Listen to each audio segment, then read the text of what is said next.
Hello there. I just wanted to bring to your notice an article that was, it was on the online edition of the Mail, the Daily Mail, with the headline, "Revealed Lucy Letby was not on duty when many babies went downhill fastest.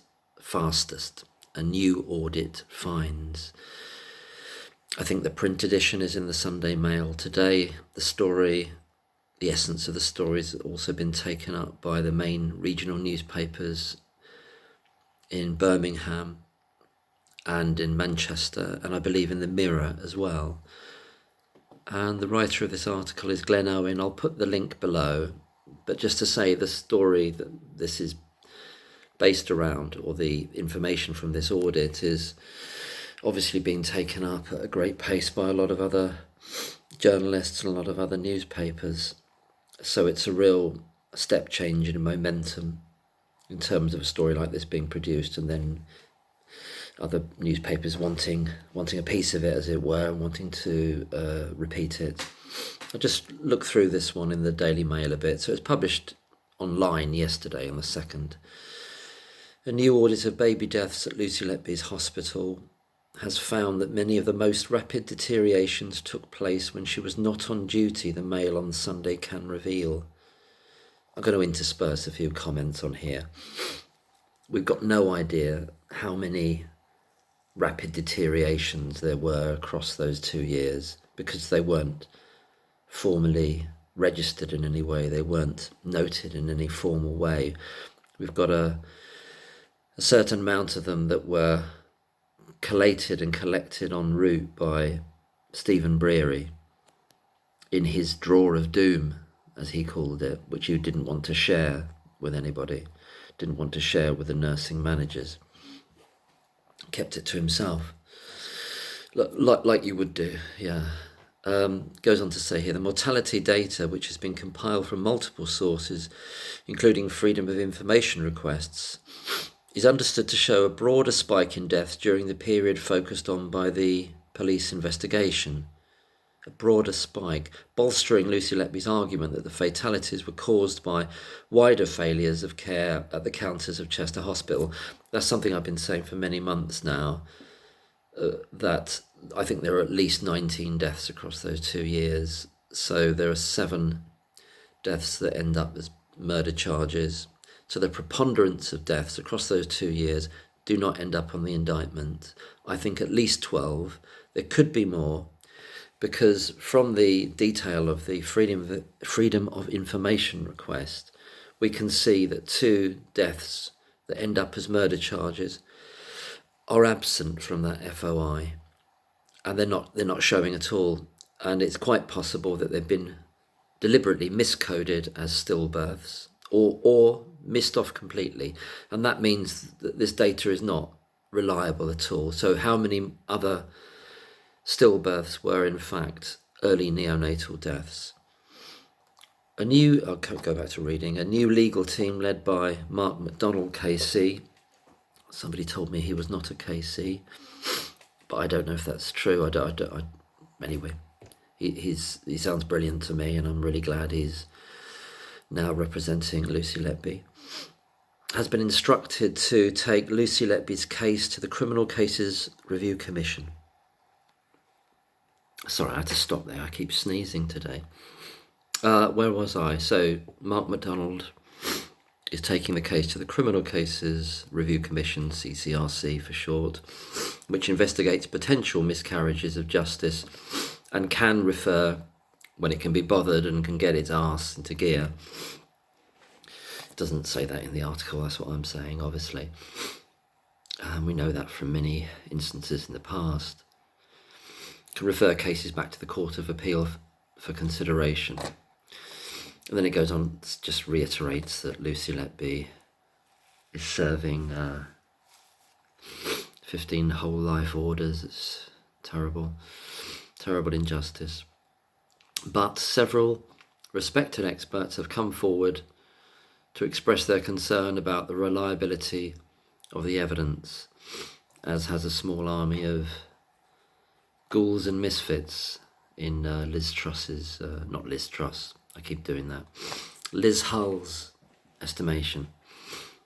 So you've got the ghouls and misfits, and then you've got all these experts, but they seem to be of a similar mind or of the same mind. Work that out. It's just, it's obvious that it's a miscarriage of justice. Mr. MacDonald, who says the case could be, quote, the biggest miscarriage of justice in the history of the United Kingdom. It's certainly one of them. I mean, when you're looking at Timothy Evans, because he was murdered by the state and he was innocent in the Christie story, Reginald Christie, that necessarily is a greater miscarriage of justice in terms of that there was no way back from being hanged, is there? So that certainly would be, and indeed how many other people who were hanged who were indeed innocent over the time period when hanging was on the statute books as a punishment. Excuse me, I'm just going to have to... So yes, it also goes on to say here that Mark MacDonald is also focusing on the role of Dewey Evans. I'm not calling him a doctor. He's not even registered anymore. The chief prosecution witness, whose evidence was pivotal to Lucy Letby's conviction. Well, all the crap he made up, basically. Yes, all the nonsense and lies he made up. Last month, following a Radio 4 investigation, that was the file on 4, which was very good, Dr. Evans changed his mind.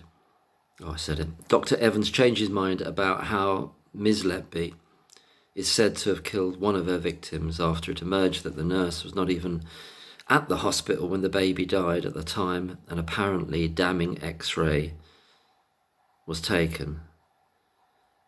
Well, it was the main plank of the prosecutions, and the other experts joined in. The guy Manarides, they used that X-ray as the basis for it.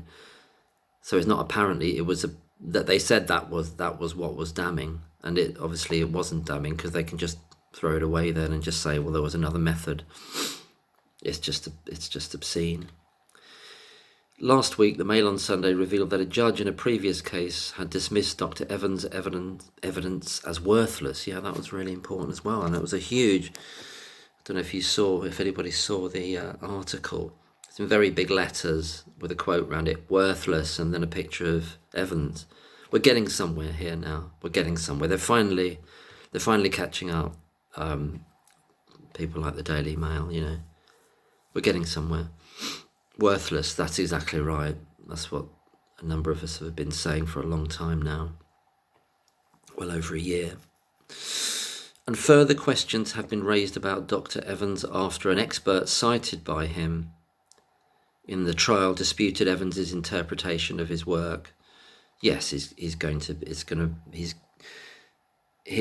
compadres, Southall and Meadow, he's left them in the dust, hasn't he, Evans has.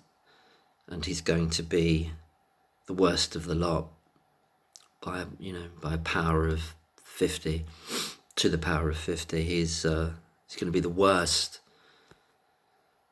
fraud of an expert that has caused so much harm and damage, so much injustice. That's what his name's going to be a byword for it. That's what he's going to be remembered for. The worst of the worst. And it's due to him, isn't it? For what he's done to Lucy Letby and family and friends, and also to the parents, obviously. What he's put them through. Evans had referenced a 1989 academic paper by Dr. Shu Lee on air embolism in the bloodstream in babies, a central part of the prosecution's case that Lucy Letby had killed by injecting them with air. The paper describes skin discoloration that indicated air embolism in babies caused by high pressure ventilation, not at normal pressure, as Lucy Letby is said to have done. Right, so they're going into in depth about that. I think the best thing to listen to is Dr. Michael McConville's podcast, The Other Side of Lucy Letby. It goes into great detail about Dr. Lee's paper, and also about the skin discolorations and what they actually were, as opposed to what Evans said they were, and to the complete fallacy that is Evans's hypotheses and evidence that he gave that it's not rational, it's not logical, it's not based in medical science. So I'd really recommend checking out, as I always say, Dr. Michael McConville's podcasts. I'm still listening to them. It takes me a long time to kind of ingest material, and especially when it's kind of scientific stuff like that. But it's a fantastic podcast from Michael McConville, Dr. Michael McConville. Dr. Lee goes on to say here, retired recently from a career as one of Canada's top neonatologists, of which, just to remind you, Evans was never a neonatologist, so he didn't have that specialism at all. Was not called by Lucy Letby's original defence team at the trial, but told Lucy Letby's appeal. So they managed to, I've said this before, but they managed to get him over here or by a video link for the appeal. So why couldn't they? Just begs the question, doesn't it? Why didn't the defence team have him there? What's that about? Why didn't Myers and co. didn't have Dr. Shuley there? It should have been obvious to go down that road, shouldn't it? So Dr. Shuley told Lucy Letby's appeal that none of the descriptions of the baby's skin discolorations matched the kind of that was characterised by air embolism. He said that none of the babies in the trial should have been diagnosed with air embolism because it was, quote, a very rare and specific condition and should not be diagnosed by excluding other causes of death. And that's exactly what Evans has done, the diagnosis by exclusion. In other words, if he can't work it out, Evans, then it's always murder. If he doesn't know something, it's a deliberate attack or murder. That's the absurdity and that's the unbelievable situation. We're dealing with somebody there who, if they don't know something, then it's murder. And that's what that so-called criminal justice system is let run. Let it run through, and let the police let it all run through, yeah. So if you don't know something, it has to be very sinister, very weird, very dark. So yeah, he shouldn't have done the diagnosis by exclusion.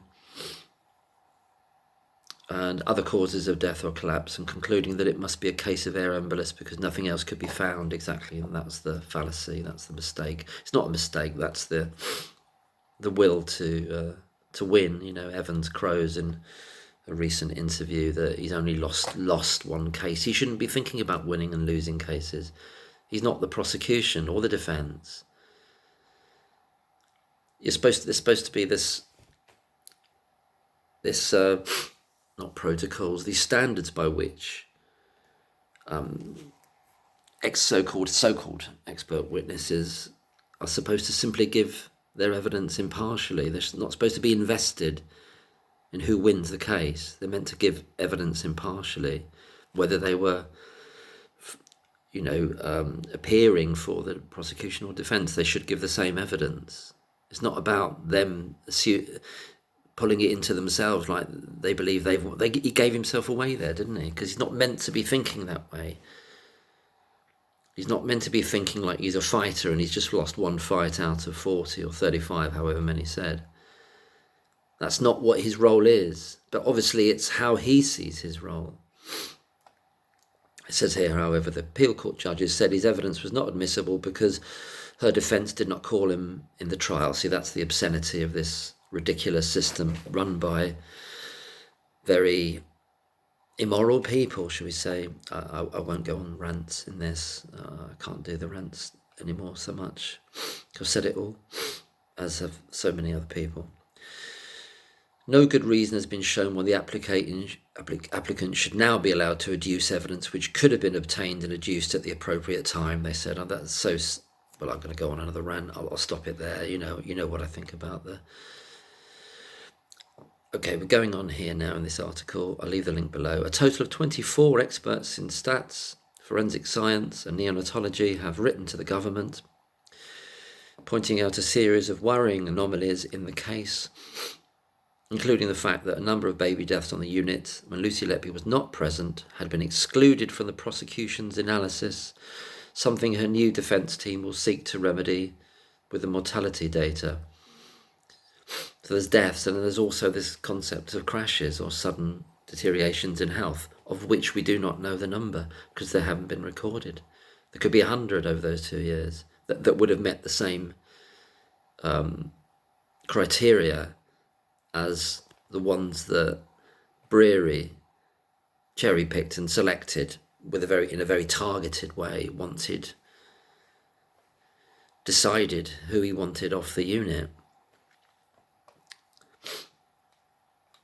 Evans claims that questions over the convictions had arisen because the case was, quote, such a shocking thing to come to terms with. And of course, one of the ways of dealing with shocking news is to go into denial. See, the generalisation, the emotionality there, that's not a scientist speaking, is it? That's just somebody who knows that people are on to him. Oh, you're just shocked. People are just saying, what you've done here, Evans, is absolute rubbish. It's rubbish, you're a fraud. Oh, and he's going, oh no, you're only saying that because you're shocked. It's not going to work, Evans. It's not going to work. It's closing in. Reality is closing in. Truth is closing in. Justice is closing in. And I think is that the end of it? Yeah, that's the end of that article. So just to reiterate, it's been picked up by, I can't remember the exact name of the papers, but I've just seen it on Twitter, the main regional paper for Birmingham, for Manchester, and also a version of this, what I've just read there in the Mirror as well. And this from the Mail, coming back off their last report, where, as I've said earlier in this video, you've got a picture of Evans there, and the word in very quite large font, with quotes around it, but nonetheless, and the word is worthless. So we're getting somewhere, it's moving, the momentum is building. I just saw on Twitter that somebody was saying, I can't remember who it was, what account, but anyway, it's something that other people have been talking about for a while. It's not going to be a retrial. They won't do a retrial because it's about damage limitation. A retrial would actually entrench the damage, and it would widen the damage as they see it, as the establishment sees it, to the whole system. They'll quash the verdicts. I don't believe there'll be a retrial, and there shouldn't be one. Should quash the verdicts as obviously unsafe and groundless, and then begin the task of dealing with everybody that's responsible for this injustice happening, miscarriage of justice, injustice, and then get to the truth for the parents for each individual case as to the level of clinical negligence and corporate negligence, medical negligence from the doctors and the NHS Trust as a whole across all those individual cases, so-called, and that's what needs to happen in the future. But first of all, need to overturn this, and it would be obscene and ridiculous and completely unnecessary to do a retrial. Verdicts, convictions have to be quashed. Thank you for listening. Thank you. Goodbye.